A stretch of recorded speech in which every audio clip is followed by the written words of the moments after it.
Hi friends, रुचकर खाना खजाना चॅनलमध्ये आपलं स्वागत आहे।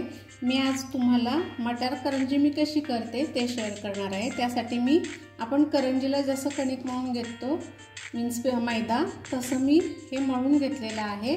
आणि आता इथे मी मटार पण पल्स मोडवर त्याला क्रश करून घेतलेला आहे। थोडंसं जाडं भरडं ठेवलेलं आहे, पूर्ण पेस्ट करायची नाही, असं जाडं भरडं ठेवलेलं आहे।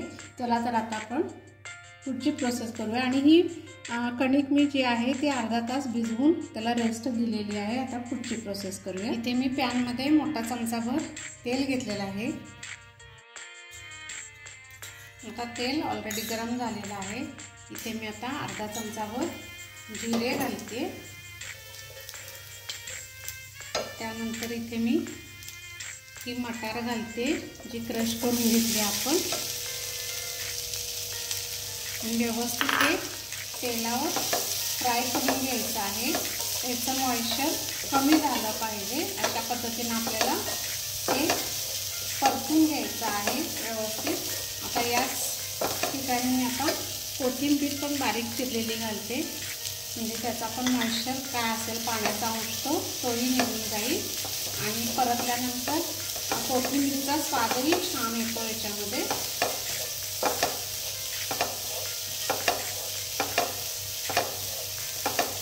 आता मी थोडासा हिंग घालते याच्यामध्ये। हिंगाने स्वाद सगळ्या पदार्थांना छानच येतो। मध्यम आचेवर याला व्यवस्थित परतून घ्यायचं आहे। याचा कच्चेपणा पण गेला पाहिजे आणि पाण्याचा अंशही कमी झाला पाहिजे, अशा पद्धतीने।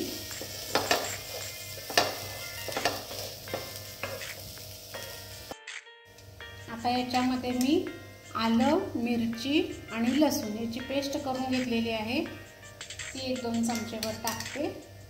तुम्हाला तिखट कमी जास्त कसं हवं तसं तुम्ही कमी जास्त करू शकता। आता हे पण व्यवस्थित याच्यामध्ये परतून घ्यायचं आहे, म्हणजे मिरचीचा, आल्याचा, लसणाचा पण मॉइश्चर कमी होईल। व्यवस्थित परतून घ्यायचं आहे छान असं।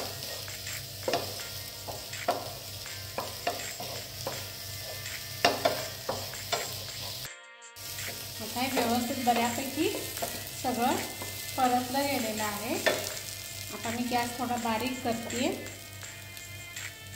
आणि याच्यामध्ये थोडीशी हळद आणि चवीपुरतं मीठ आणि अर्धा चमचा गरम मसाला आणि 1 चमचाभर जिरा धना पावडर हे सगळं घालून व्यवस्थित पुन्हा आपल्याला परतायचं आहे। सगळं व्यवस्थित भाजल्यानंतरच हे मसाले घालायचे, नाहीतर मसाले करपले जातील आणि त्याचा करपट वास येईल करंजीला।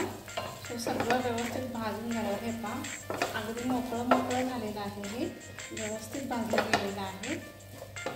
हे सगळं मिक्स झाल्यावर आपल्याला गॅस बंद करायचा आहे आणि सारण जे आहे ते आपल्याला थंड करायला ठेवायचं आहे। ते मी आता एका प्लेटमध्ये काढून घेते। इथे मी हे सगळं व्यवस्थित याच्यात गार होण्यासाठी काढून घेते। इथे मी एवढी अशी गोळी घेतलेली आहे पिठाची आणि ती आता पातळ अशी गोल लाटून घेते।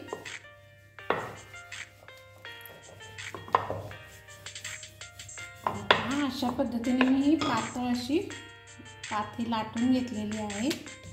आता माझ्याकडे करंजीचं साचा आहे, तो साचा मी ठेवते आणि त्याच्यावर ही पात अशी ठेवून घ्यायची आहे। आणि जे आपण सारण केलंय मटारचं, याचा खमंग वास सुटलेला आहे अगदी। आणि सारण व्यवस्थित पूर्ण भरून घ्यायचं आहे। साच्यामध्ये करण्याचं एवढं कारण की एकसारखे सगळ्या करंज्या होतात आणि भरभरून याच्यामध्ये आपण सारण व्यवस्थित भरू शकतो। आणि आता ही जी कढ आहे त्याला आपण थोडंसं पाणी लावायचं आहे। बोटाच्या साहाय्याने थोडंसं आपल्याला इथे पाणी लावायचं आहे आणि हे हातानेच फोल्ड करून घ्यायचं आहे। आणि हे प्रेस करून घ्यायचं आहे असं. माझ्या चॅनलवर करंजीची रेसिपी आहे, साधे आपल्या नॉर्मल दिवाळीची करंजी करतो त्याची, त्याच पद्धतीने हे करायचं आहे. हे पहा, आणि राहिलेलं सगळं एक्स्ट्रा आहे ते काढून घ्यायचं आहे आणि थोडंसं व्यवस्थित दाबून घ्यायचं आहे, पण कडेला सुटण्याची शक्यता असते, मटार आहे ना त्यामुळे. हे पहा, अशा पद्धतीने मी हे सगळं थोडासा मैद्याचा हात लावून घेते आणि दाबून घेते.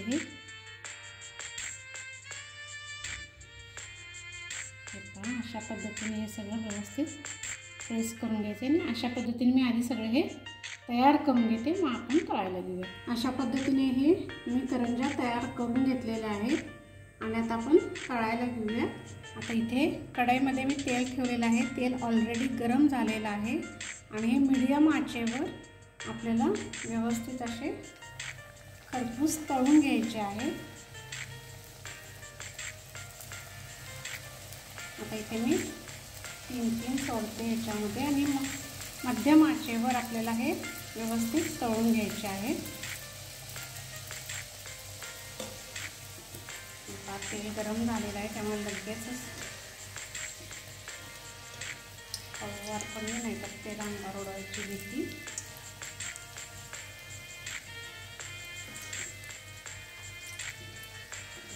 अशा पद्धतीने एक बाजू तळलेली आहे व्यवस्थित. हे पहा, व्यवस्थित दोन्ही बाजूनी तळलेलं आहे. आता हे आपण काढून घेऊया. हे पहा, आवाज कुरकुरीत असा येतोय. आता दुसरी पण बॅच मी अशाच पद्धतीने तळून घेते. अशा पद्धतीने ही खमंग अशी मटार करंजी तयार आहे. याचा पहा कडकपणा, हे पहा कडक आहे, वरून एकदम असे क्रिस्पी आणि आत एकदम सारण छान असं टेस्टी.